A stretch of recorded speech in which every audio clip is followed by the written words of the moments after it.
Bonjour, on va vous présenter notre projet Les grilles informatiques, réalisé par Mouni Boudjama Rodrigue Okala. Le plan de notre présentation, donc dans la première partie, concept de grilles, on va définir les grilles, l'historique des grilles, l'architecture des grilles, le principe de fonctionnement de grilles. Dans la deuxième partie, on va vous présenter la couche logicielle des grilles. Ça concerne le middleware ou interlogiciel de grilles, les simulateurs des grilles informatiques. Dans la troisième partie, on va vous présenter les types de grilles, le mode de déploiement des grilles, grilles d'information, grilles de données, grilles de calcul.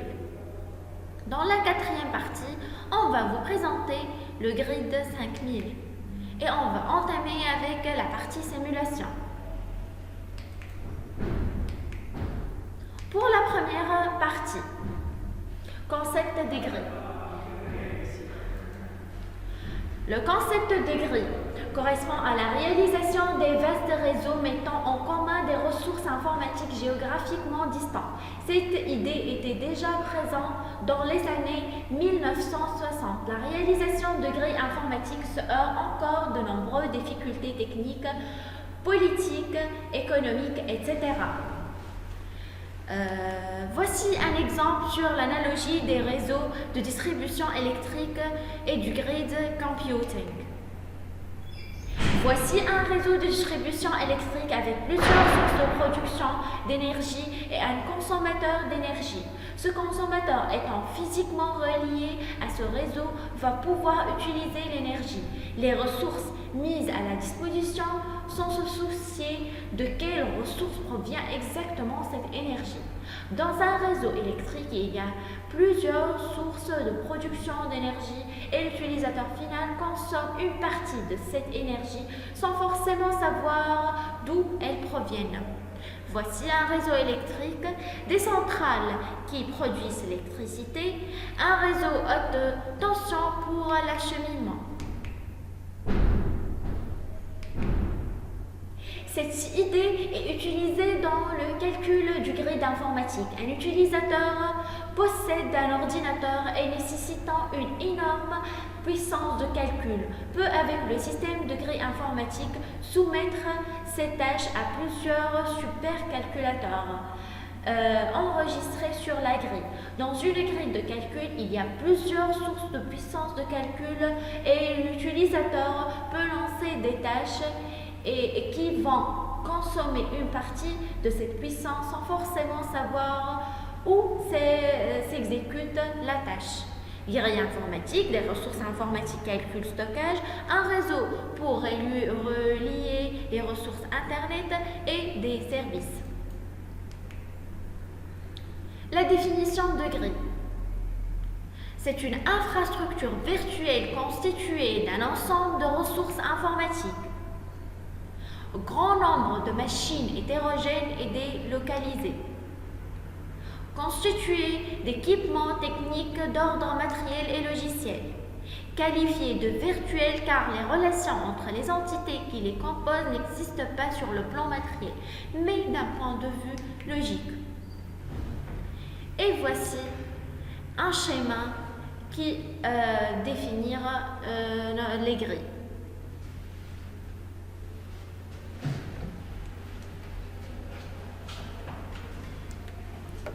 Continuons toujours dans le même sens des concepts des grilles. Nous allons actuellement parler de l'historique des grilles. Comme historique des grilles, l'historique des grilles est un peu flou et la notion des grilles apparaît à la fin des années 90. En effet, en 1998, Ian Foster et Carl Kaisersman ont proposé le paradigme de la grille informatique dans leur ouvrage intitulé Les grilles, Blueprint for a New Computing Infrastructure. Ainsi, nous avons cette image qui nous présente un tant soit peu, ou alors d'une manière globale, l'architecture des grilles. Et sur cette image, nous pouvons voir les couches, la couche interlogicielle, nous avons la couche application, nous avons la couche ressources, nous avons la couche réseau, et en dehors des couches, nous avons des ordinateurs, nous avons des systèmes, le système de mémoire, nous avons des serveurs, nous avons des capteurs, nous avons des switches, des routeurs et aussi des interfaces de connexion, à savoir les câbles paires torsadés ou des câbles ou des câbles comment ça s'appelle? Bon, nous avons des câbles paires torsadés ou alors désolé, le mot m'échappe.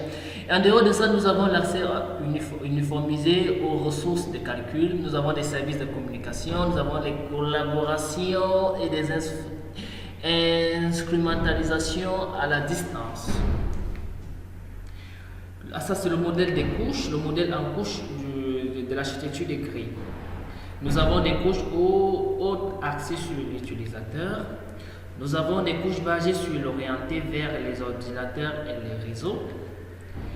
Et maintenant, nous allons faire une étude un peu plus détaillée de ces couches. Nous commençons par la couche réseau. La couche réseau, c'est la couche la plus basse qui constitue la couche la plus basse de la structure de l'architecture des grilles. Elle constitue le réseau d'interconnexion. Là, elle assure la connexion des ressources sur la grille. Et après la couche réseau, nous avons la couche ressources, constituée des ressources de la grille, à savoir ordinateur, système de mémoire, catalogue de données électroniques, capteur, télescope. Nous avons aussi la couche intergicielle. La couche intergicielle, c'est l'ensemble des fonctions permettant aux ressources de participer à un contexte de grille unifié.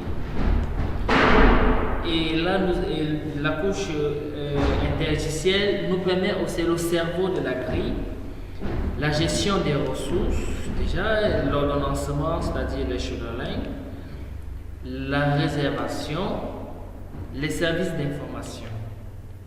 Après la couche intergicielle, nous avons la couche application. La couche application située au niveau le plus élevé, qui comprend des types d'applications, à savoir les applications de type scientifique, type technique, type gestion, type financière et portail. C'est la couche des utilisateurs de la grille.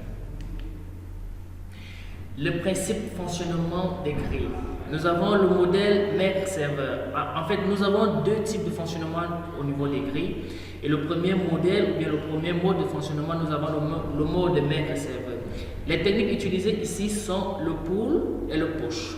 Ce sont des esclaves qui demandent à fournir du travail, le pull, et le serveur fournit du travail aux esclaves, le push. Et l'image, la figure ci présente nous montre un serveur qui se comporte comme un maître. Et là, nous avons des esclaves qui sont matérialisés par des ordinateurs. Maintenant, le deuxième mode de fonctionnement des grilles, nous avons le mode client-agent-serveur. Déclare ses services auprès de l'argent. L'utilisateur requiert un service, contacte de l'argent pour passer sa requête au système. Celui-ci communique en retour son identifiant donnant accès à l'application recherchée. Et là, nous avons au niveau de cette figure, nous avons les agents qui sont là, nous avons des clients, nous avons des serveurs et l'enregistrement des appels et l'identification. Maintenant, nous allons parler de la couche logicielle des grilles. La couche logicielle des grilles est plus particulièrement matérialisée par le middleware ou intergiciel des grilles. Le middleware est le composant qui met en relation les différentes ressources de la grille et les applications utilisateurs. Le middleware doit permettre un accès uniforme aux ressources de la grille, aussi hétérogènes qu'elles puissent être. Il gère et alloue les ressources au niveau de la grille, la disponibilité des classeurs, charges et priorités des classeurs, services et stockage. Il peut aussi fournir des services de visualisation et de monitoring. Comme exemple de middleware, nous avons le prestigieux ou alors le plus connu du marché, Globus. Nous avons aussi le G-Lite, nous avons aussi le Boeing, nous avons le Condor G, nous avons le SSH, nous avons le Sudo, nous avons le P-Scripting, nous avons le OAR, nous avons le OAR Grid, nous avons le KDeploy et nous avons le Secret.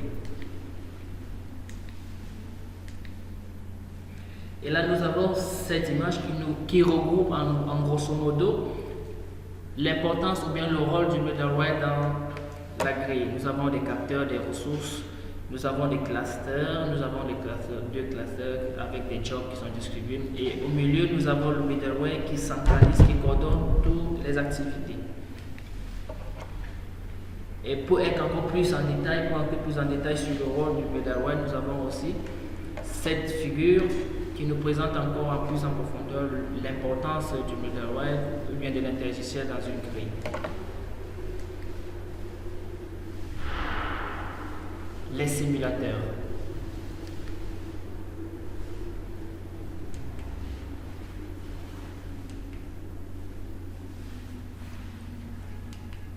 Maintenant, on va vous présenter les types de grilles.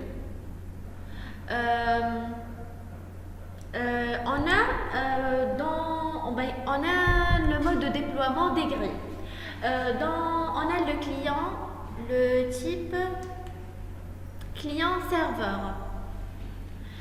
Dans les systèmes client-serveur où les données peuvent être décentralisées à travers les réseaux multiples ou décentralisés, chacun avec ses propres administrateurs, des services de sécurité sont indispensables ainsi que les caches pour éviter la conjonction du réseau. On a le peer-to-peer. Une infrastructure de type peer-to-peer dans une grille de calcul est généralement constituée d'un ensemble des nœuds dont chacun se comporte à la fois comme un client et un serveur, permet de satisfaire les besoins tels que le partage de fichiers, utilisation de temps CPU, Central Processing Unity, inutilisé, collaboration entre équipes, délocalisation des services fournis par une telle organisation, calcul distribué. Les grilles d'information. Faites partager la connaissance. Le mode de déploiement.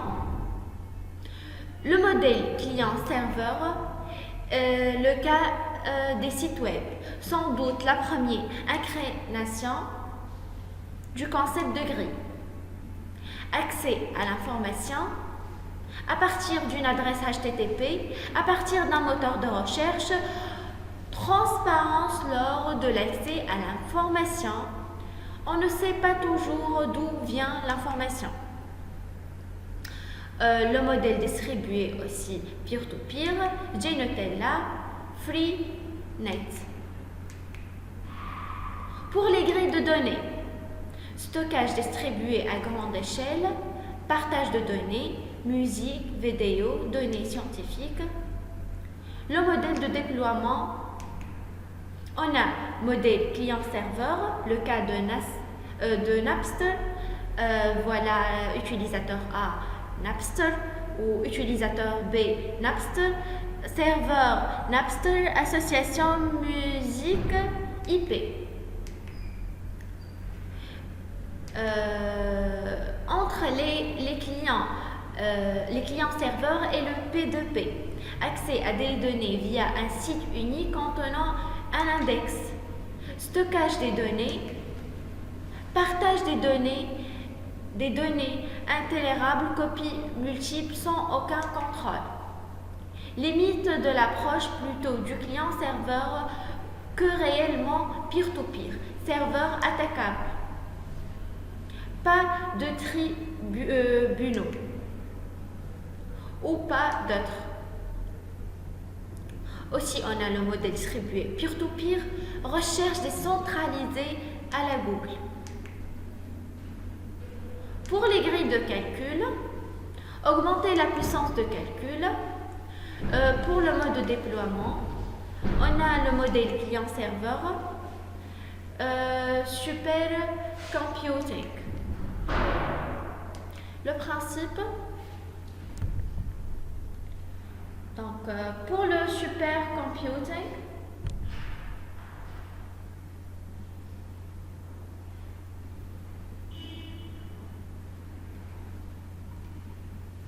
il permet d'associer plusieurs clusters de calcul répartis géographiquement à travers un réseau ou Internet. Le principe des millions de PC en attente, utilisation de cycles processeurs inutilisés, environnement 47 en moyen dans une entreprise via un économiseur d'écran. Des exemples, CTI at Home, ce n'est pas de P2P, recherche des signaux extraterrestres.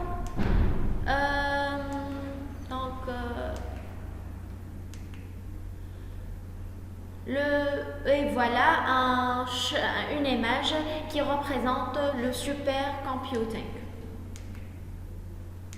Pour le grille de calcul et aussi pour le modèle client-serveur, on a le metacomputing. Son principe, acheter de services de calcul sur Internet, services, applications préinstallées plus calculateur. Le metacomputing, un client a un besoin immédiat d'une puissance de calcul et cependant un temps donné, il achète alors un service de calcul sur Internet qui lui fournit de quoi envoyer les informations et recevoir les résultats après traitement. Le client se connecte alors à un agent qui distribue la tâche sur un système de calcul. C'est alors que la relation entre le client et le serveur de calcul est réalisée. Exemple, on a voilà un schéma qui représente le metacomputing. Aussi, pour le grille de calcul, le modèle client-serveur, on a l'Internet Computing. Son principe, utiliser un supercalculateur parallèle virtuel fait exécuter ses applications sur des ressources distantes. L'Internet Computing, il permet de combiner la puissance de calcul des machines complètement différentes sur un même projet. En général, ce système est utilisé pour rassembler un ensemble de machines clients qui n'ont aucune relation entre elles. Exemple, Globus, Unicore, etc. Et voilà une image qui représente l'Internet Computing. Aussi, on a le modèle distribué peer-to-peer. CG2P. Voilà un tableau récapitulatif de type de grille. Pour le modèle client-serveur, on a le NASPER, Data Grid pour les grilles de données, site web, moteur de recherche Google pour les grilles d'information, et pour les grilles de calcul, on a City Home, Globus et plusieurs. Donc, pour le modèle peer-to-peer, pour les grilles de données, on a Genotella, Freenet, Jigsta. Pour les grilles d'information, le web, grille de calcul CGP2P. Donc, voilà, nous allons continuer avec un exemple concret, c'est-à-dire avec l'exemple du GRID 5000. GRID 5000, c'est un projet expérimental français ayant la particularité de permettre le déploiement d'OS, c'est-à-dire Operating System, personnalisé sur les nœuds. C'est une grille dédiée à la communauté de la recherche en informatique distribuée. En effet, en 2003, dans le cadre du programme du ministère de l'Enseignement supérieur et de la Recherche français, et surtout dans le cadre du projet Globalisation des ressources informatiques et des données, la communauté scientifique française des systèmes distribués et du canal parallèle et du calcul parallèle s'est dotée d'un instrument à grande échelle permettant l'expérimentation dans des conditions compatibles avec la démarche expérimentale. De ce fait, la grille 5000 est administrée grâce au middleware SSH, sudo, PEL, OAR, OAR Grid, avec 3584 corps sur 9 sites. L'interface de grille de la grille 5000, selon une politique à définir, l'accès à la grille nationale est possible à partir des grappes locales. C'est le comité de pilotage scientifique en appui avec l'équipe de gestion nationale qui définit la politique de l'attribution. Alors, nous pouvons donc tirer en conclusion que la grille 5000 étant en permanence évolution,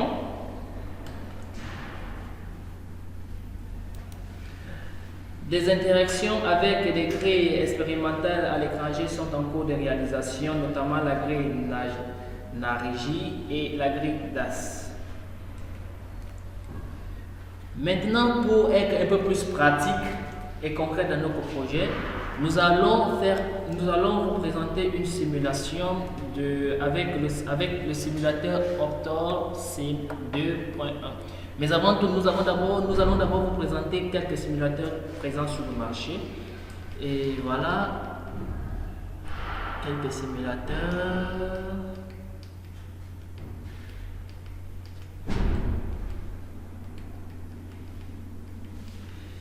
Quelques simulateurs présents sur le marché.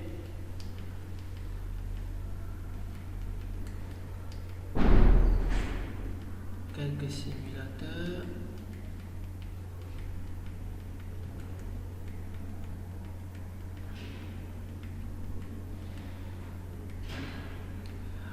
Voilà.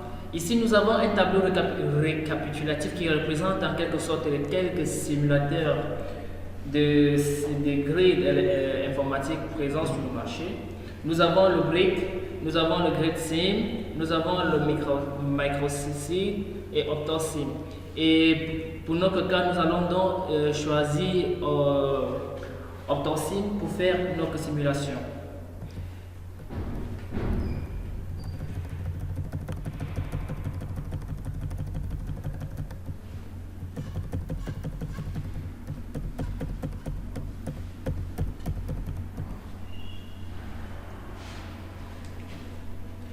OptorSim est un simulateur de grilles de données. Il est développé initialement en Java par Work Bekesto de l'European Data Grid Project.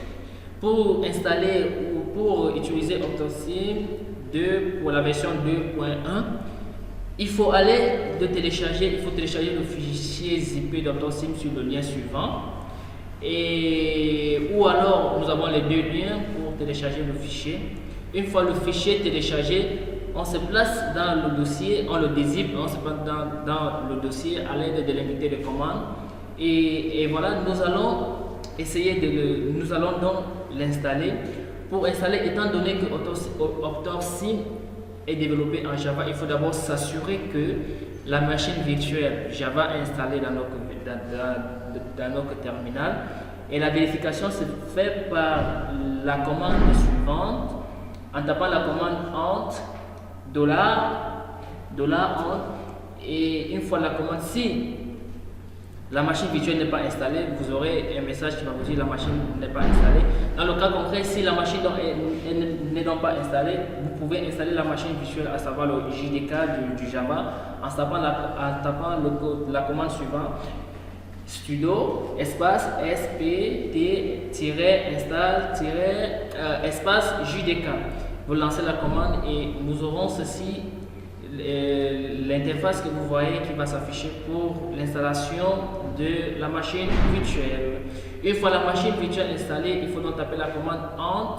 Une fois la machine virtuelle installée, nous pouvons donc commencer l'installation de notre OptorSim. Et pour faire l'installation, il faut pour lancer la simulation. Déjà, il faut rappeler que l'OptorSim ne s'installe pas, c'est juste des fichiers qu'on appelle, qu'on exécute. Alors, pour faire une simulation, nous allons faire appel à un fichier. Et avant de faire cette simulation, nous devons d'abord renseigner le path. Et le path est donc renseigné par les commandes que vous voyez sur l'écran, à savoir le path $export-path égale $path $pwd/bin. Avec cette commande nous permet de renseigner le path. Une fois le path renseigné, nous pouvons donc lancer le fichier de simulation Le fichier de simulation, c'est tout simplement le fichier intitulé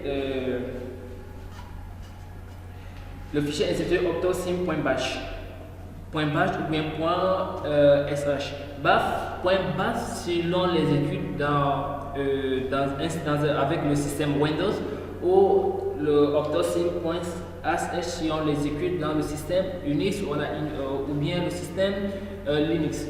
Et voilà, étant donné que nous exécutons nos fichiers sur le système Unix, nous allons donc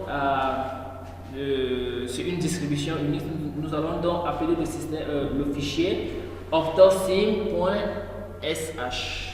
Et voilà, une fois le fichier appelé, nous avons l'écran qui se présente juste devant vous, qui est là. Et maintenant, l'exécution de ce fichier, parce que c'est un fichier qu'on exécute, on peut l'exécuter. Cette exécution fait en sorte, c'est en fait l'exécution de la simulation de la grille. Et la simulation peut se faire soit graphiquement avec l'interface graphique, soit avec l'unité de commande. Et là, nous avons choisi avec l'interface graphique. Et comme je vous l'ai dit, la simulation c'est juste un fichier en langage C qui s'exécute. Et là, nous avons ce fichier qui s'exécute là. En fait, la programmation shell, en fait, pas le langage shell, la programmation shell qui est là, le fichier de programmation shell qui est là. Et voilà ce fichier qu'il faut paramétrer. Et là, nous pouvons choisir si nous pouvons faire une simulation avec interface graphique. Vous voyez, c'est que là, on choisit le GUI, c'est-à-dire que le graphisme est yes ou no. Et nous avons choisi yes. Et là, maintenant, lors de l'exécution, nous avons l'interface graphique qui est là et qui s'exécute correctement. Vous voyez donc les simulations qui se déroulent avec 20 machines qui s'exécutent, en fait, qui sont connectées sur nos grilles. Et la simulation, la simulation de la grille se passe correctement ou se déroule correctement. Voilà, nous sommes arrivés à la fin de notre travail, de notre exposé, il était question pour nous de présenter la grille d'informatique. Nous avons fait une présentation sur plusieurs parties, en commençant par l'introduction. Nous avons défini c'est quoi la grille, nous avons donné l'historique, nous avons donné l'architecture, nous avons donné les types de grilles, nous avons donné les types de modes de déploiement, et nous avons parlé d'un exemple concret avec la grille 5 du projet français, et nous avons terminé avec la simulation. Voilà, merci pour votre attention. Si vous avez des questions, veuillez nous contacter.